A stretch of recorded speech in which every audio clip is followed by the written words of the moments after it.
चला घेऊन चला यांना. नाही फौजदार साहेब, थांबा.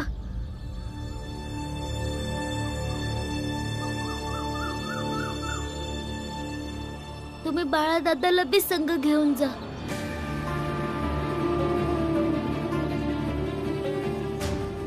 चोरी करण्यात याचा बी हात होता. हा, पण याने खरेची साथ दिली, कायद्याला मदत केली. आणि तुमच्या हिशोबाने यासाठी जी शिक्षा किंवा शिक्षेची माफी आहे ती द्या. जे असेल ते बाळा दादाला बी भोगावं लागेल. आणि हाच न्याय आहे. पहिल्यांदा कुणाला तरी असं बोलताना ऐकलंय. नाहीतर नेहमी लोक आपल्या नातेवाईकांना वाचवण्यासाठी, सगळ्या जगाला जेलमध्ये पाठवण्यासाठी षडयंत्र करत असतात. पण तू स्वतः तुझ्या भावाला कायद्याच्या प्रक्रियेत देण्याच्या गोष्टी करतोय. न्याय समध्यांसाठी सारखा आहे. न्यायाधीश पासून साधारण माणसापर्यंत समध्यासने न्यायाबरोबर उभं राहिलं पाहिजे. आपल्या भावंडांबरोबर नाही. तेव्हाच तर न्यायाचा विजय होईल. वय फौजदार साहेब, मला तुमच्या संगच घेऊन चला. अन भीम, मी तुला वचन देतो, आयुष्यामध्ये मी कधी बी मुद्दाम चुकीचं कधीच नाही वागणार. आणि मी तुला धन्यवाद बोलतो. आणि मी आहे धन्यवाद आपला छोटा भाऊ भीमला नाही करत आहे, त्या भीमला करतोय जो तू आहेस. मनात जेव्हा तुझी आठवण आली तेव्हा मी चुकीचं वागलो हे कळलं. पर मी गुन्हेगार होण्यापासून वाचलो. धन्यवाद भीम. घेऊन चला या सर्वांना.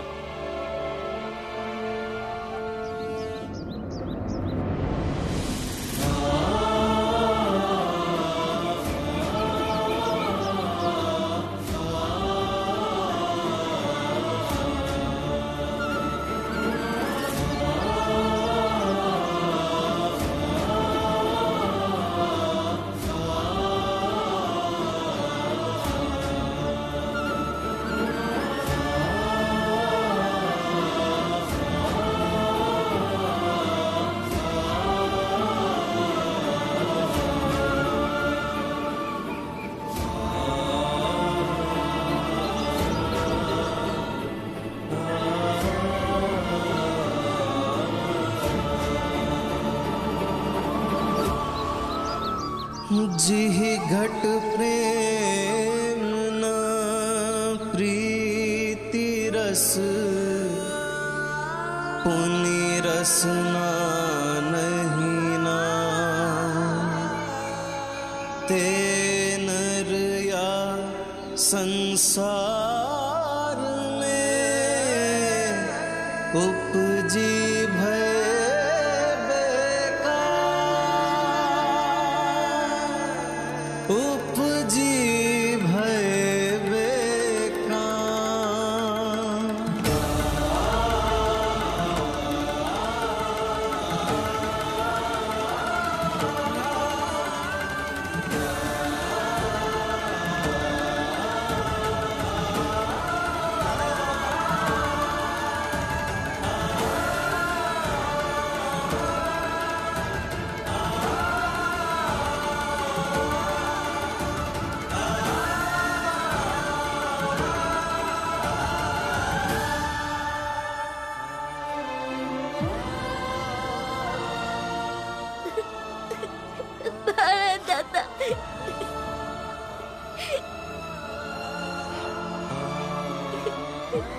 भीम, भीम रडू नकस.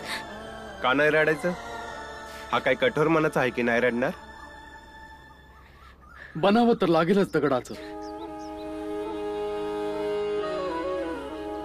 या जगात सर्वात अवघड आणि मोठी लढाई न्यायाची असते. आज भीमरावला या गोष्टीवर अभिमान वाटला पाहिजे की न्यायाच्या लढाईत त्यांनी आपल्या भावात आणि इतर आरोपींमध्ये काहीच फरक केला नाही. अशा वेळी प्रत्येक माणूस दुबळा पडतो. पण भीमराव, भीमराव दुबळा नाहीये. मग बाळा दादा जाण्याचं दुःख बी नाही होणार का मला? त्याचा त्रास बी होऊ नये आणि मी रडायचं बी नाही. मला विचारतोयस तर तू रडायला नकोयस आणि तुला त्रासही व्हायला नकोय. बाळाने ज्या पद्धतीने पोलिसांसोबत जाण्याचा निर्णय घेतला तुलाही त्याच पद्धतीने राहिलं पाहिजे. बघ भीमराव, कोणत्याही घटनेला आपण योग्यरित्या आत्मसात केली नाही तर शेवटी नुकसानच होत असते. आणि इथे परिस्थिती अशी आहे की तो व्यक्ती जो भविष्यात अपराधी होणार होता त्याचा प्रवास इथेच संपलाय. इथे मुद्दा करुणेचा नाहीये तर तो आहे संतुष्टीचा. समजलं? जा भीमराव, घरी जाऊन अभ्यासावर लक्ष दे. वार्षिक परीक्षा सुरू होणार आहे ना तुझी बाळा? वय गुरुजी.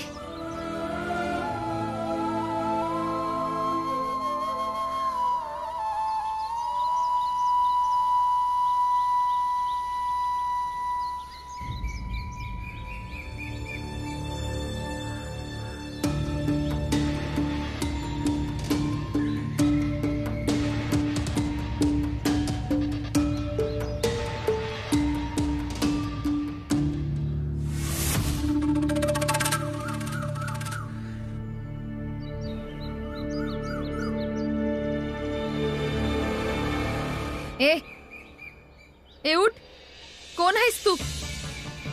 हा? आणि हित कसा आलास?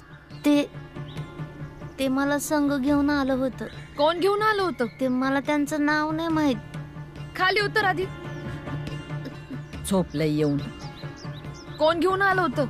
मला रात्री भूक लागली होती म्हणून मी त्यांना खाण्यासाठी विचारलं होतं. त्यांनी मला इथे आणून जेवायला दिलं आणि मी जातच होतो आणि ते बोलले इथे झोपून जा, तुम्ही रागवू नका, मी इथून निघून जाईन. अरे पर तू हायस तरी कोण? की मी एक भिकारी आहे. माझी आई मेलीये आणि बाबा पळून गेलेत. खरं तर याला भीम तू म्हणू शकतीस. याची आई मेली आहे, याचा बाप पळून गेला आहे. पर तू याला भीम नका समजूस, कारण जर तू याला भीम समजलीस तर याला घरातून पळून लावायचा विचार करशील.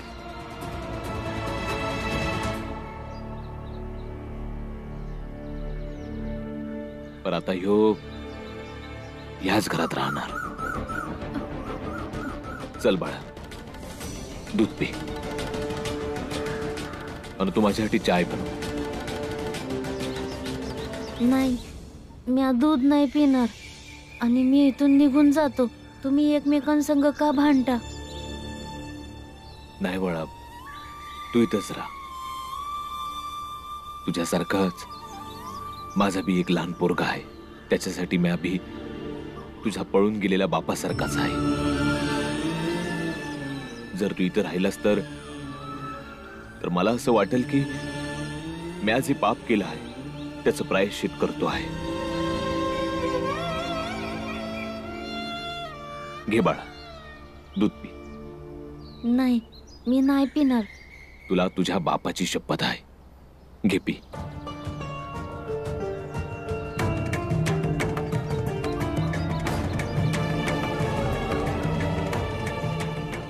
पुन्हा तू कुठंच नाही जायचंस. आजपासनं तुझंच हे घर आहे. तू याच घरात राहणार.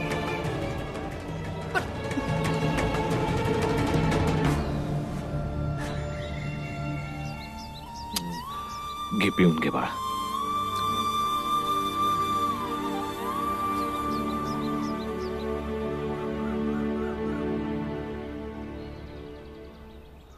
जा भीमराव, घरी जाऊन अभ्यासावर लक्ष दे.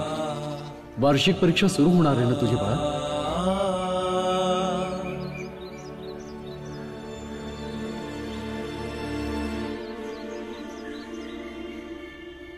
काय झालं भीम? कसला विचार करतोयस? माझी वार्षिक परीक्षा जवळ आली आहे आणि माझी वही पूर्ण भरली आहे. माझ्याकडे दुसरी वही नाही आहे. बाबा असते तर लगेच नवीन वही घ्यायला पैक दिले असते. पण भीम, बाबा आता आपल्या संग नाही राहत आणि तू बिना वहीचा कसा अभ्यास करशील?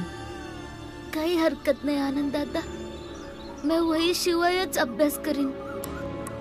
अभ्यास तर मनापासून होत. ही वही वगैरे तर फक्त साधन आहे. चला पोरांनो, दूध आणि चहा पिऊन घ्या. समद्यासनी चहा दे आणि भीमाला दूध दे.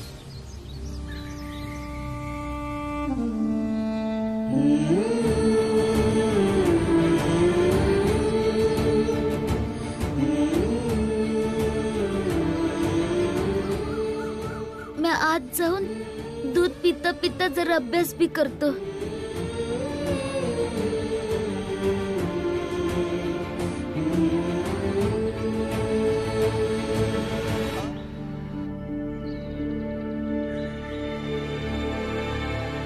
माझा तर जीव घेऊनच गप्प बसणार आहे. स्वतःचं पोरग नको ह्यांना, तर रस्त्यावरच्या भिकाऱ्याला पकडून भीम बनवायला लागलेत ते. जिजाबाई, तू हेच म्हणली होतीस ना की मी भीमाला नाही भेटलं पाहिजे. नाही भेटणार. तर जे पोरग बाहेर आहे तो माझा पोरगा भीमासारखा आहे आणि त्याच्या संग त्या समध्या गोष्टी मी करीन जे मी भीमा संग करत होतो. यानं मला जरा शांत वाटल आणि मला असं वाटल का जी मी माझी जबाबदारी अर्धवट सोडून आलोय त्याचं प्रायश्चित करतोय. याच कारणानं थोडं मला शांत वाटल आणि यासाठी मला थांबवलं नाही पाहिजे तू. हे बघ जिजाबाई, माझ्या त्रासाला समज. माझं दुःख कसं तरी हलकं होईल. तुला त्या पोरासंग नाही बोलायचंय, नको बोलूस. पण त्याला कुठला त्रास किंवा त्याचा छळ नको करूस ज्यानं माझं दुःख अजून वाढल. ह्यो माझा आदेश नाही, ही माझी विनंती आहे.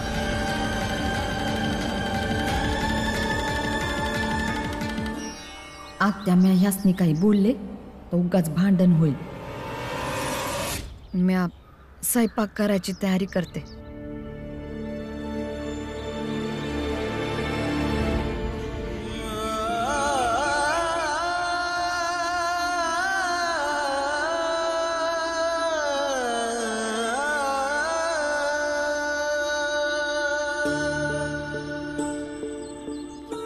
सतत आपल्या आईबापाला वाटत असतं का ते आपल्या पोराच्या नजरेत नायक दिसलं पाहिजे. तर भीमबाळा, तुझा ह्यो बाप तुझ्या नजरेत नायक नाही बनू शकला. काय माहित, हेच समज करून पुन्हा तुझ्या नजरेत ती इज्जत परत मिळवीन जी आधी तुझ्या नजरेत होती.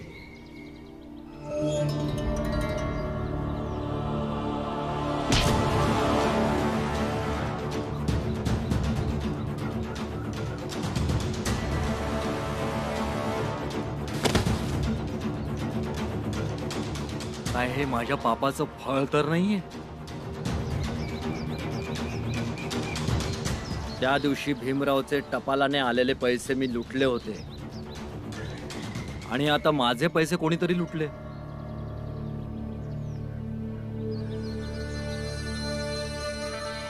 मंगेश चहावाला, ज्याला मी आयुष्यभर माझा मित्र समजत आलो होतो, त्यानेच माझे पैसे लुटण्याचा प्रयत्न केला. आणि एकीकडे भीमराव, ज्याला मी आयुष्यभर फक्त त्रास देत आलो, त्याने माझे पैसे मला परत केले. इतकंच नाही तर स्वतःच्या भावाला सुद्धा त्याने जेलमध्ये पाठवलं.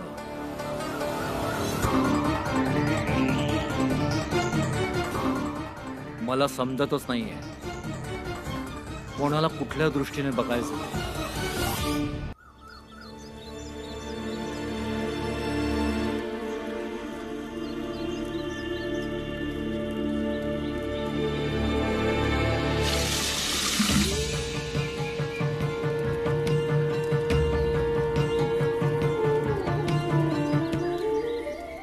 भीम, मला कालपासूनच संशय होता, पण आज मी तुला पकडलं. मी तुला एवढं चांगलं ओळखतो की मी कधी बी सांगू शकतो की आता तू काय करणार आहेस. पण आनंद दादा, पण मला थोडस दूर ठेवायचं आहे. यात चुकीचं काय आहे? काय बी चुकीचं नाही भीम, पण मग तू एकटाच का वाचवणार? आत्या, मंजुळा, तुळसा, काय झालं? हे बघा आत्या, तुम्हाला माहितीये भीम काय करतो? त्याला दिलेलं दूध परत येऊन त्या पातेल्यात वततो, म्हणजे आपल्या समद्यांना जास्त चहा मिळेल. काल बी मला असं वाटलं की इतकं दूध कसं काय उरलं. मला अंदाज यायला पाहिजे होता की हे समजा तूच करत असशील.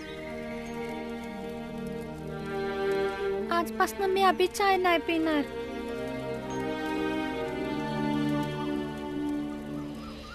आम्ही कुणी बी चहा पिणार नाही.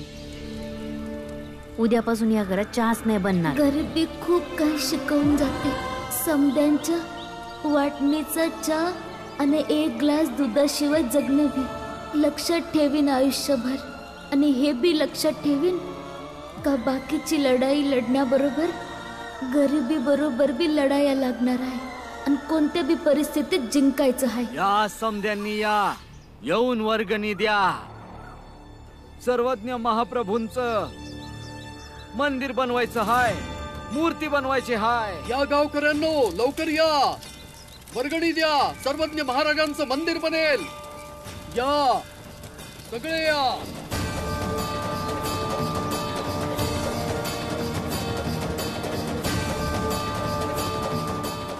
घरातलं राशन कमी करून हे पैक दिलं आहे.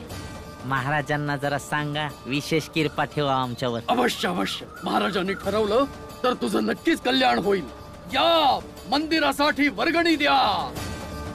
हे घ्या महाराजांच्या मंदिरासाठी माझ्याकडनं वर्गणी. बाबा थांबा, थांबा जरा. कवापर्यंत वर्गणी मागणार? जोपर्यंत मंदिरासाठी पैसे पूर्ण होत नाही तोपर्यंत. बाबा, तुम्ही वर्गणी नंतर द्या ना. आता मला पुस्तक घ्यायचं आहे. ते पैक मला द्या की बाबा.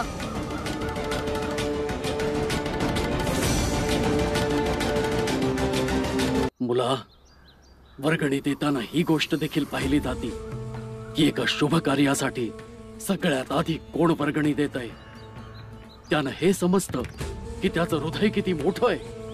जेवढं मोठं त्याचं हृदय असेल, देवाची कृपा सर्वात आधी त्याच्यावर होईल. पर बाबा, पुस्तका बिगर मी कसा अभ्यास करणार? हे घबरा तू. धर्माच्या पुढं समधी गोष्ट छोटी आहे. अभ्यास तवाच न होईल जेव्हा देवाचा आशीर्वाद मिळेल. बाबा, नंतर वर्गणी द्या की. अरे काय बोलतोस तू? सर्वज्ञ महाराजांच्या कामामध्ये बाधा आणणं म्हणजे चुकीचं आहे, समजलं?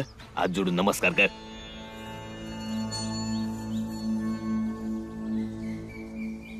आज तू धर्मासाठी वर्गणी दिली आहे.